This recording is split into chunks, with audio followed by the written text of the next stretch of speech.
These masked men had no identification. These masked men did not provide any information, name, badge number, hidden from accountability, any transparency, any oversight. That's Trump's America, but it is not the America we've grown up in. And so we're pushing back against this. Señores, es oficial. El gobernador de California, Gavin Newsom, ha firmado un paquete de leyes histórico en California. Y exactamente hay una que es la que más está dando de qué hablar y es la SB 627. Hablamos de la primera ley en todo el país que prohíbe que agentes de ICE utilicen máscaras mientras realizan sus operativos. Ya sean máscaras, pasamontañas, etc. Todo lo que oculte la identidad de estos agentes en plena acción. Algo que para muchos ha sido completamente perturbador. Pues bueno, esta ley no es la única que firmó Newsom, son 5 leyes en total, voy a explicarles cada una de estas, pero en base, todas son diseñadas para proteger a los residentes de California de los abusos de ICE. Esta primera, que es la SB 627, se centra en que todos los oficiales de la ley, ya sean locales, sean estatales, sean federales, tienen que mostrar su rostro mientras trabajan. Claramente hay ciertas excepciones que son limitadas, como ser motivos médicos o trabajos encubiertos, etc. Pero la intención es clara: garantizar la transparencia y la seguridad. Porque amigos, cuando alguien actúa bajo un disfraz, puede ser algo extremadamente peligroso. No sabes si quien te detiene o te hace desaparecer en la calle sea un agente de la ley o sea un desconocido. Veamos de qué se trata. New legislative push. The governor had just actually a piece of legislation that he had just signed banning most law enforcement officers, including federal immigration agents, from wearing masks.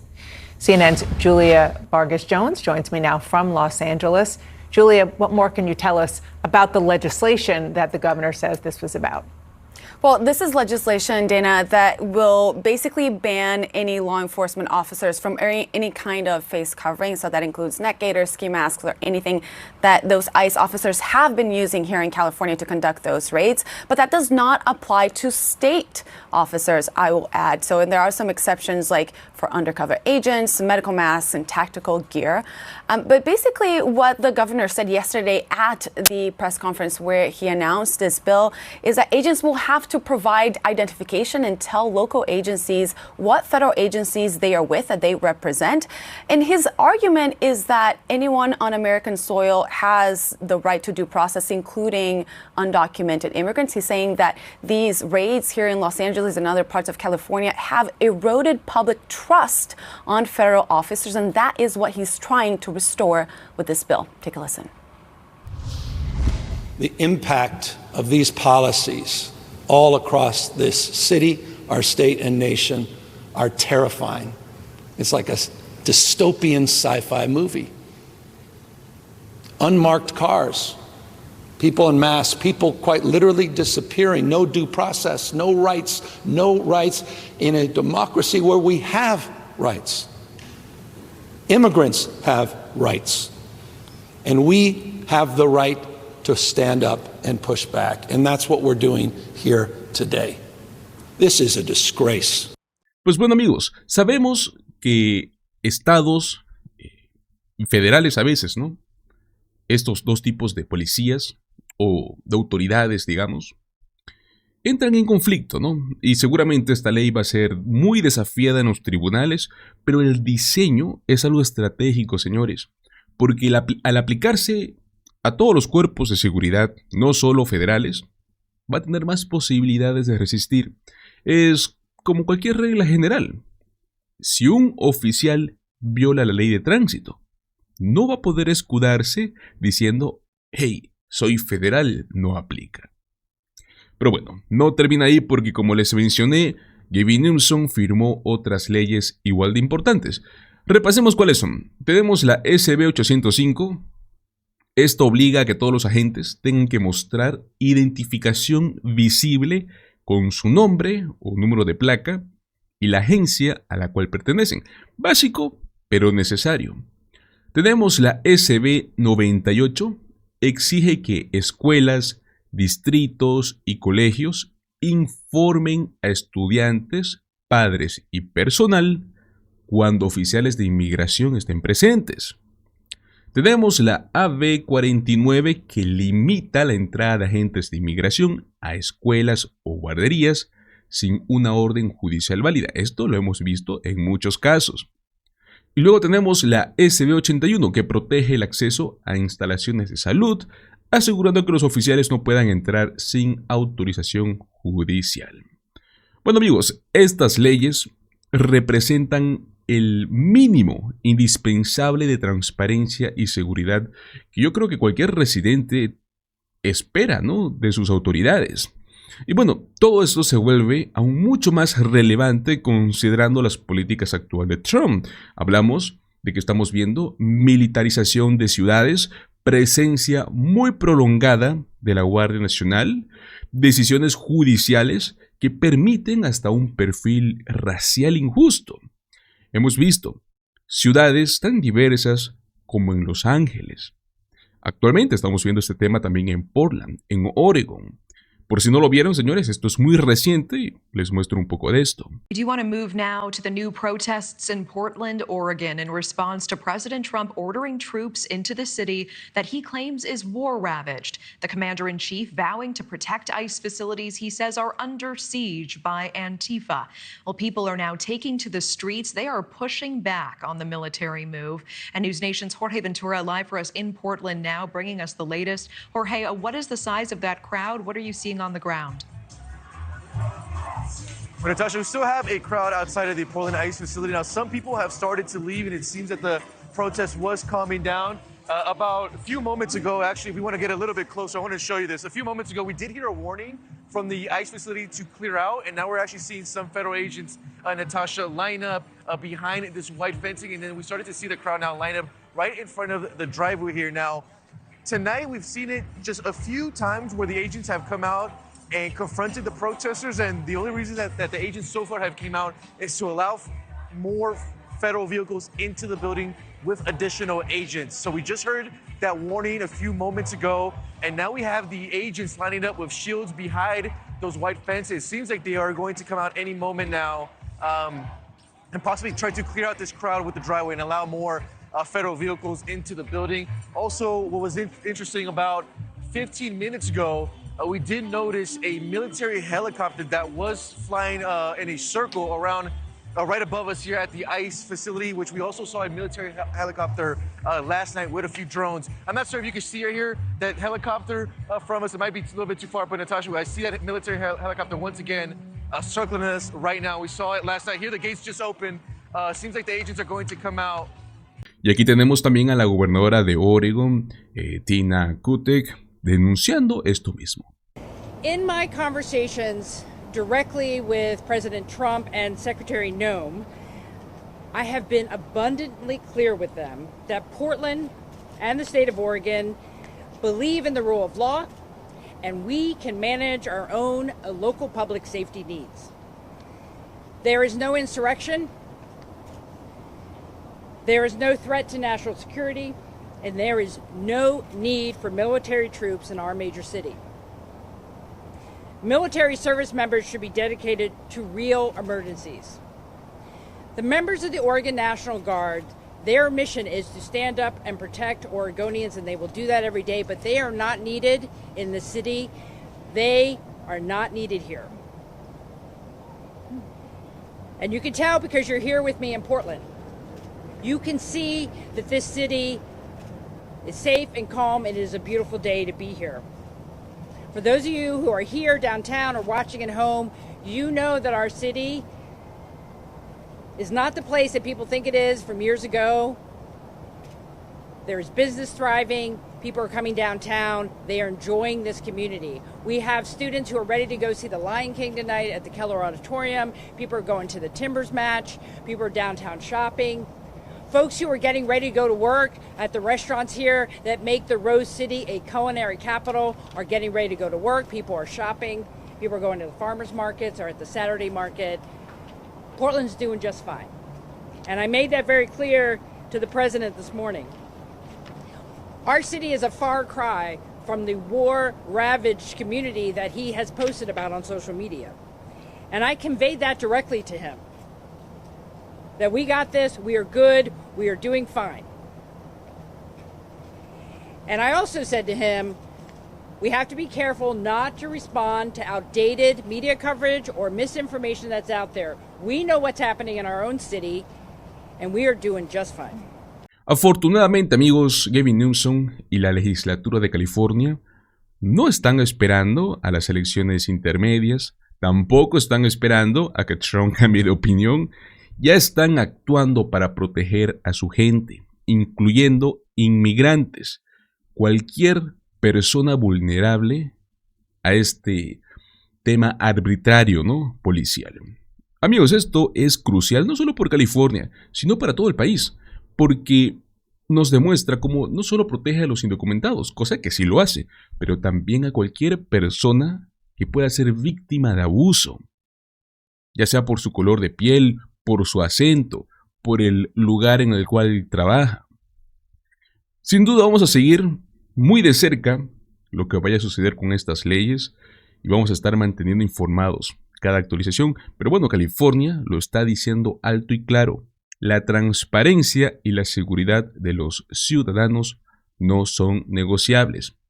Y es un ejemplo, ¿no? Que seguramente otros estados pues van a considerar.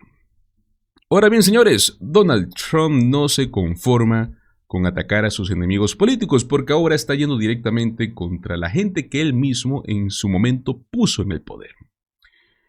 Trump está interrogando a otro ex director del FBI por lo que ocurrió en el 6 de enero de 2021. Y lo peor, amigos, es que lo hace con acusaciones falsas, cero pruebas, un intento muy desesperado por reescribir la historia. En los últimos días, Donald Trump no solo arremetió contra fiscales, jueces, exfuncionarios que alguna vez lo criticaron, etc. Como vimos, fue contra James Comey, ¿no? Su ex director del FBI, pero no es el único porque ahora vas contra Christopher Wray. Y es el mismo hombre que nombró luego de James Comey. ¿Cuál es la acusación? Que el FBI habría infiltrado a más de 250 agentes encubiertos en esas protestas del famoso 6 de enero de 2021. Pues bueno, una teoría absurda, pero muy peligrosa. Veamos de qué se trata. Of two Donald Trumps. I am your warrior, I am your justice, and for those who have been wronged and betrayed, I am your retribution, I am your retribution. Never again will the immense power of the state be weaponized to persecute political opponents. Something I know something about. We will not allow that to happen. It will not happen again. It doesn't take much to know which Trump has won out during his second administration. And what we're seeing in just the past few days is a president who appears to feel unrestrained in moving forward with his retribution campaign. There was the indictment on Thursday of former FBI Director James Comey. There was the news on Friday of the firing of former Assistant U.S. Attorney for the Eastern District of Virginia, Maya Song, who, like her boss, Eric Siebert, did not believe there was a strong case against Comey or against New York Attorney General Letitia James. Also on Friday, the New York Times reported that the Justice Department had subpoenaed records from Georgia District Attorney Fani Willis, who you may remember previously charged Trump in an election interference case. The Times says it's unclear whether Willis is the target of the inquiry. That same day, Trump took to social media to call on Microsoft to fire executive Lisa Monaco, a private company, mind you, who previously served as President Biden's deputy attorney general and has been a regular target of Trump's rants. Trump also singled out Democratic donors, billionaire philanthropist George Soros and LinkedIn co-founder Reid Hoffman for possible investigation in his so-called crackdown on political violence.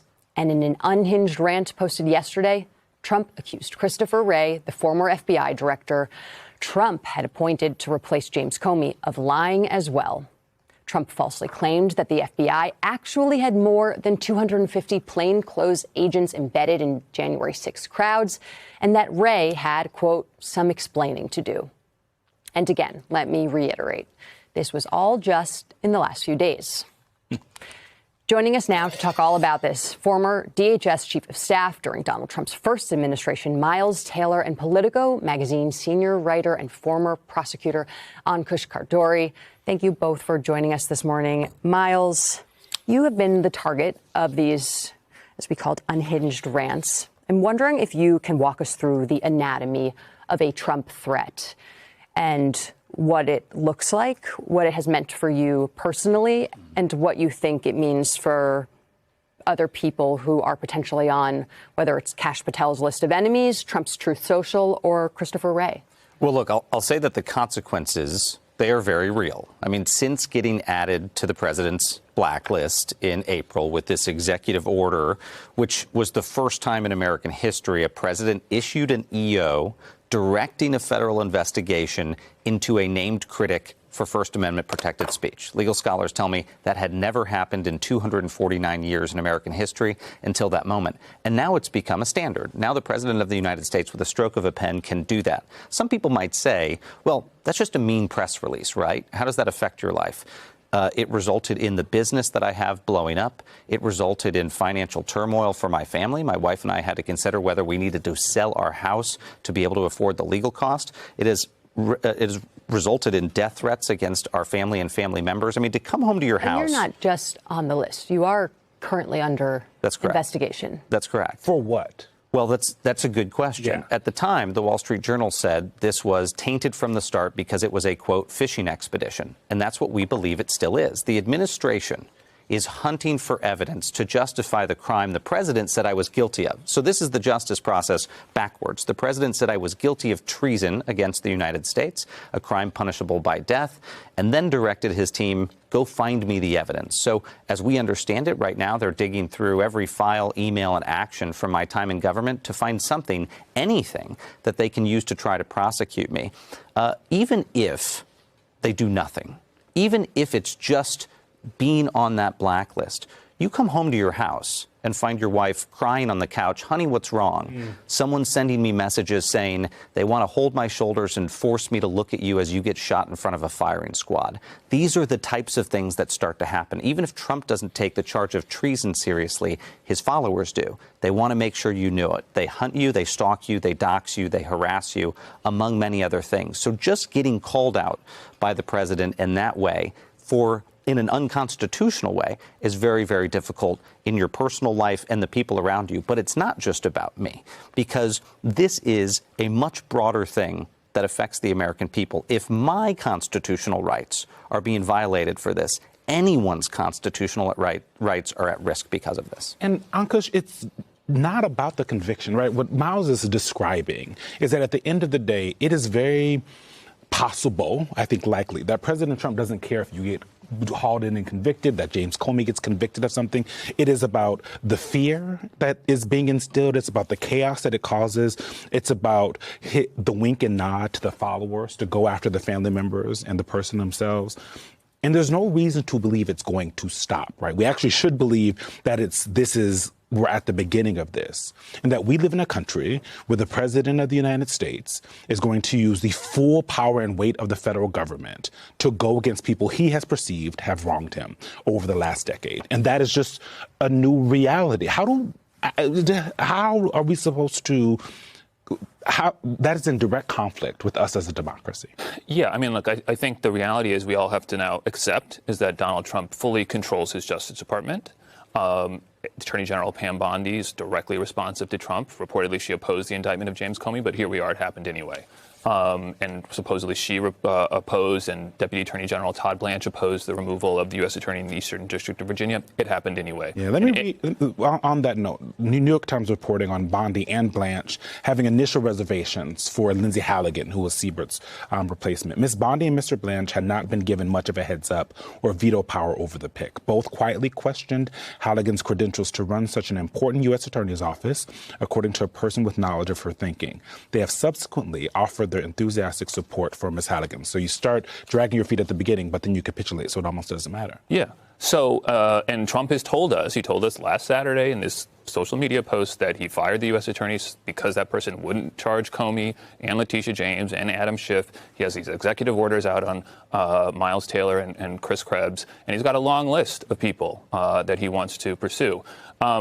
So that just is now baked into the world that we live in. The question now is how effective will these various efforts be?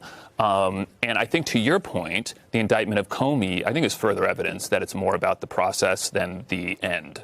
Because I think every competent federal prosecutor, current or former, who has looked at that case has said it's a real dog.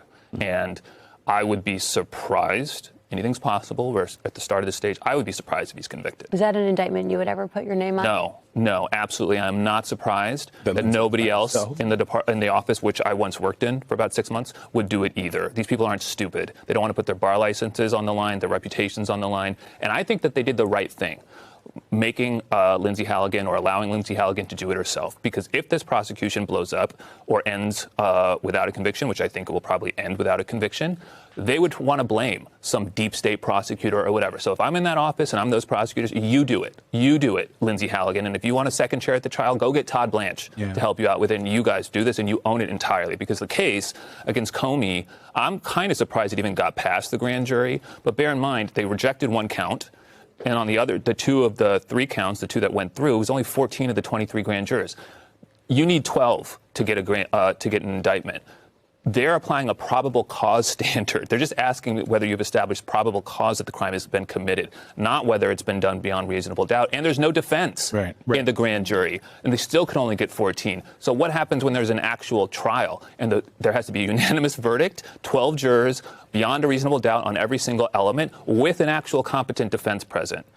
I think the odds that the government prevails here are low, but you wouldn't care about that if really what you're focused on is the process. Right. Miles, do you agree with Ankush that the intimidation, that the chilling effect is the point here? And do you think that the president and his Justice Department are going to be successful in bringing indictments against other people, potentially including yourself? I think it's the point for Trump. It may not be for his lieutenants and his followers, and that's going to be a problem for him as he starts to lose these cases. There's nothing Donald Trump hates more than looking like a loser, and he's going to face pressure as he loses these cases. But for now, I will tell you what the president cares about most. He wants a montage of mugshots of his adversaries.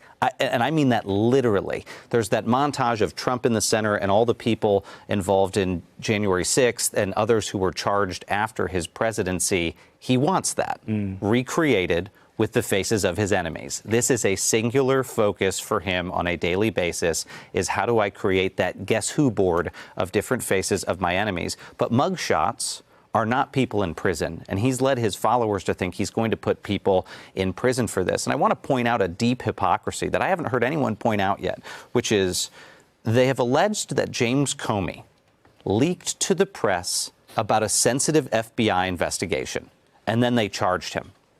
Right now, the Trump Justice Department is leaking to the press about a sensitive FBI investigation, the investigation into James Comey.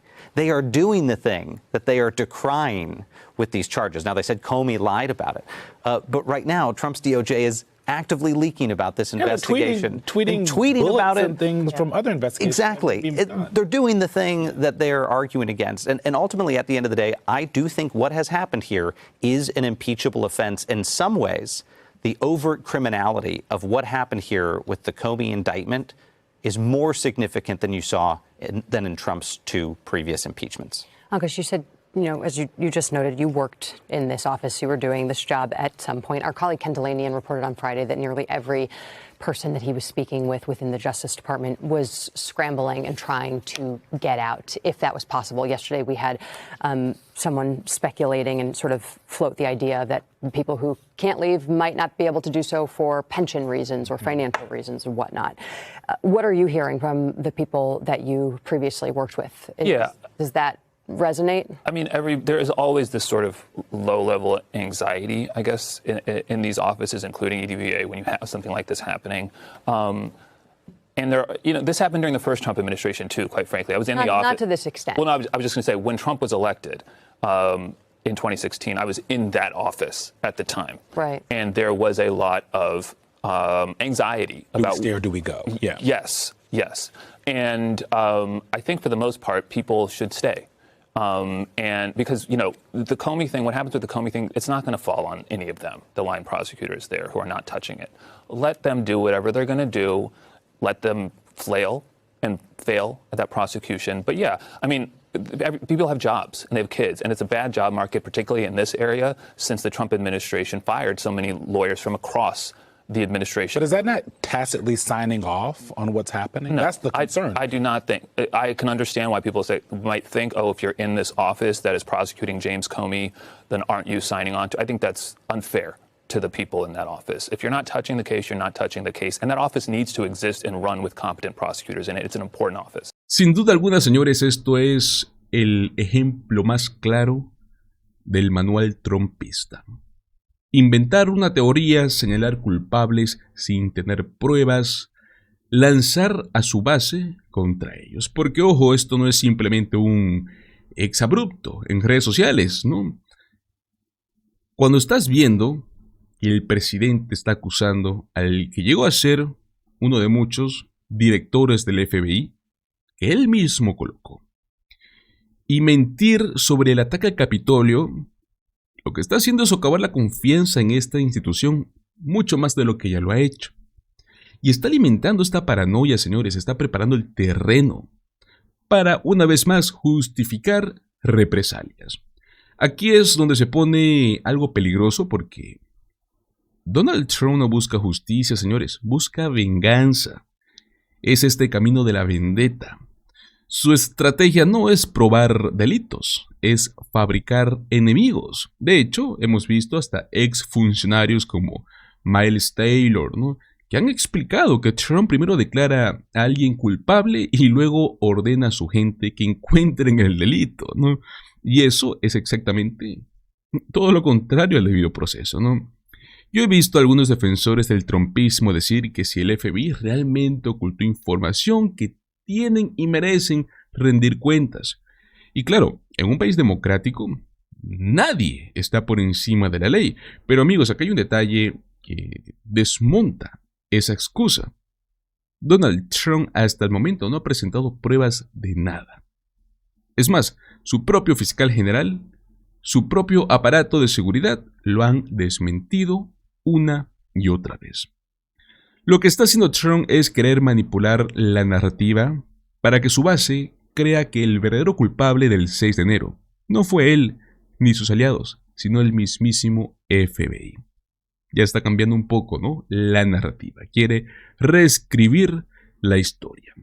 Pero bueno, señores, ¿qué opinan ustedes? ¿Creen que Trump realmente cree en estas teorías? ¿O será que simplemente las utiliza, ¿no?, como lo que decimos? Es una excusa para mantener el control de su base. Los leo en los comentarios. Muchísimas gracias por acompañarme hasta el final de este video. Recuerden, como siempre, déjame tu like, comparte el contenido y suscríbete a nuestro canal. Nos vemos en el próximo video. Hasta luego.